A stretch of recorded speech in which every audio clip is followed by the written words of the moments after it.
Hi, this is Marla Phillips at Pathway. I'm doing this recording for those of you who are going to be teaching our content to university students, or maybe you are creating content that we would like to teach online as a recording. And this is one way that you can try to engage students who are in an online meeting with you, and then also some things to think about would be applicable for doing a recording of new content. So thank you for joining us, and thank you also for volunteering your time and your passion and your expertise. I just want to show you a couple of slides that are part of every slide deck, just so you're not surprised. But we do ask that everyone honors our IP, because we want to continue offering this program completely free for students all over the world. If you are doing a recording with me, I will take this part. If you're teaching students, you can just skip right over it, because the students are university students. They're not going to take our content and do anything with it. So you can just skip over it. It's just part of the slide deck. Every slide deck also includes the learning objectives. You can simply read it. You can add your own comments about it, but really it's just to point out what we're going to try to accomplish in the class. So you don't have to spend a whole lot of time on this. So if you're in an online live class with the students, you want to get them talking. You want to get them engaged. And so how would you do that?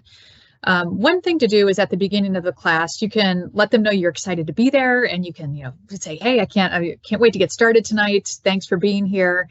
Hey, it's a Wednesday night and you've decided to show up, so great job. Be conversational with them. Maybe you can say, hey, yeah, it's great to be here, but I can't see you. Would you like to share your webcam? I'd like to be more connected with you and see who I'm talking with. It would be so much more exciting for me if you could do that.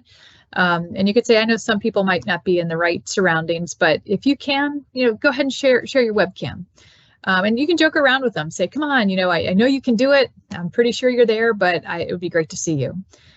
Maybe ask them to put into the chat box anything you want to ask them, that it's more about them or personal, not about content. So, where are you from? We're teaching LaSalle, you're based in Philadelphia, but where are you from? What year are you in school? What's your major? What's your favorite hobby? What'd you guys do last weekend? Let me hear what you did. I like to go hiking, or whatever you want to say. Just get them talking. Okay, they're going to connect with you a little bit more if you can do that. During the class, you still want to engage them. So you did all that great upfront work, but now you're just going to read from the slides and you're going to talk like this. So that's not going to work. So during the class, maybe on a certain slide, let them know that at the beginning of the slide that you're going to call on someone to share their thoughts after you go through the information. So I'm going to call on you as you're listening to this after I go through this, and I want you to share with me what your thoughts are. So now you're listening, because what if you call me and I want to be ready? But after you go through the content, don't say, who would like to share their thoughts? You will absolutely get crickets. You can't say, would anyone like to volunteer?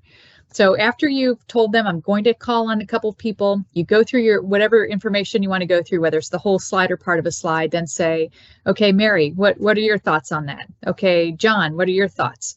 Does anyone else have anything to add? So you want to get some people talking, then you can say, does anyone else have something to add?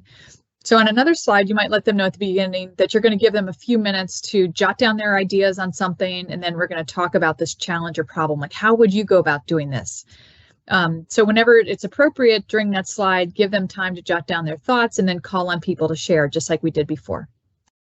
On another slide, ask them to give a thumbs up emoji if they agree with whatever it is that you're talking about, and then call on a couple of students to explain why they said that. You can ask them a question, give them a minute to think, and then call on someone to share. An interesting one would be if you ask them to look something up on the internet. So for example, I want you all to go find the CFR 820 on the internet and then paste that link in, okay? And then have them go do it and paste the link in. Or I want you to look up a story having to related to something that happened in our industry, see if they can find it. And it might not be something that's really pertinent to what you're teaching, but it keeps them engaged. Okay, so it would be worth it. Encourage them to ask questions in the chat box or raise their hand. You can unmute their mics and talk.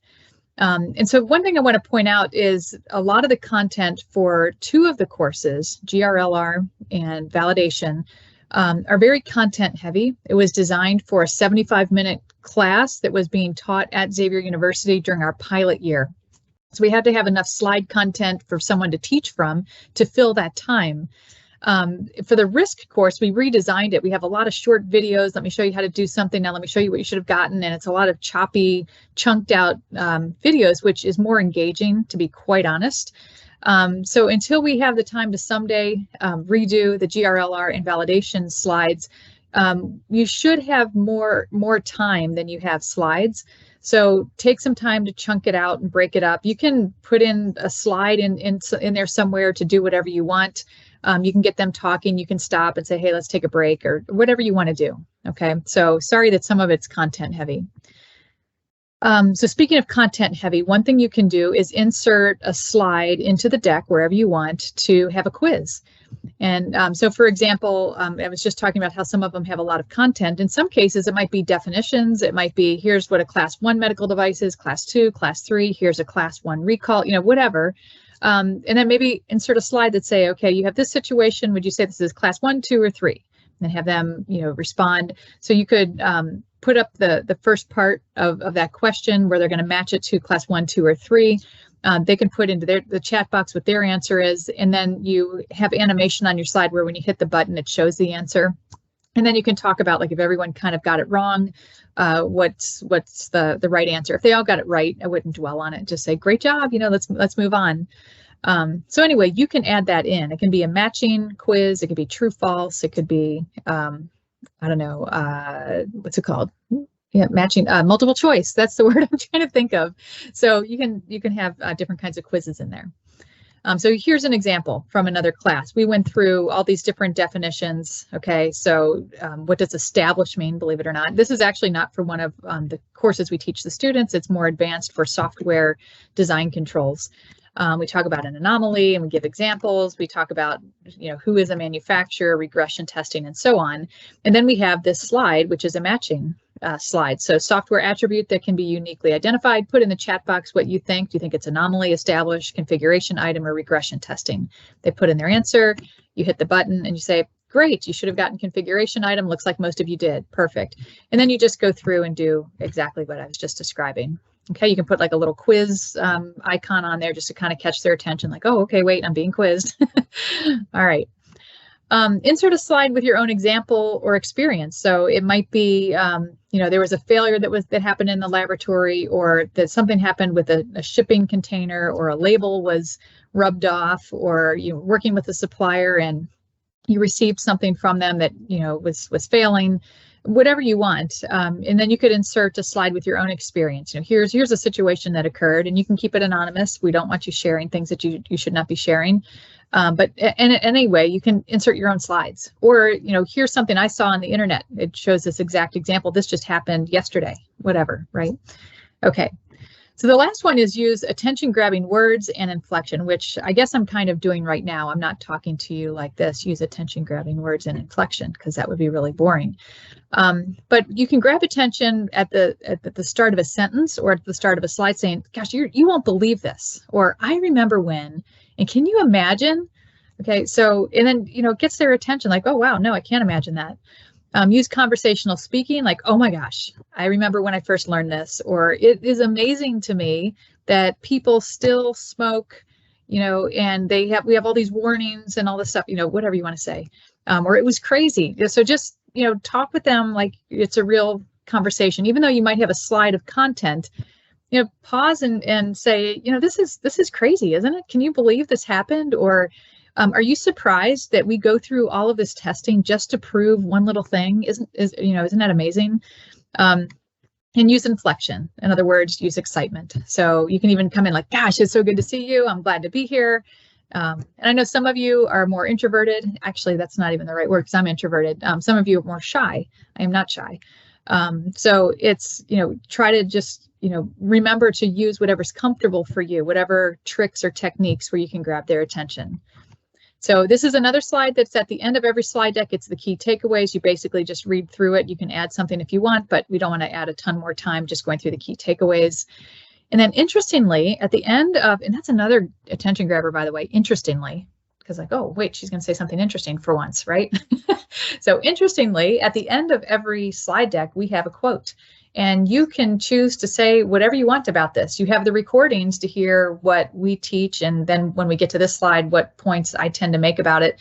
But to be honest, I put the quotes in, I found quotes from anywhere on the internet, and I never thought about what I was going to say until I got here. I just let it flow. And our goal is not so much to connect this to what I just taught you, but we often say, okay, now I want to focus on you. You guys have a lot going on in your lives. You know, you are a gift in this world, and just want to take this opportunity to encourage you. And so whatever the quote might be, think about what you'd like to say, but our goal is to recognize that yes, they're here learning, but they are an entire person, and they've got a lot of stress and anxiety and excitement and opportunity in front of them. And you want to recognize who they are as a whole person. So thank you so much for agreeing to do this. I'm so excited that the students have an opportunity to learn from you. And you are a gift, and you are affecting the generation coming from who's coming behind us, and it will affect more lives than you realize. So thank you again.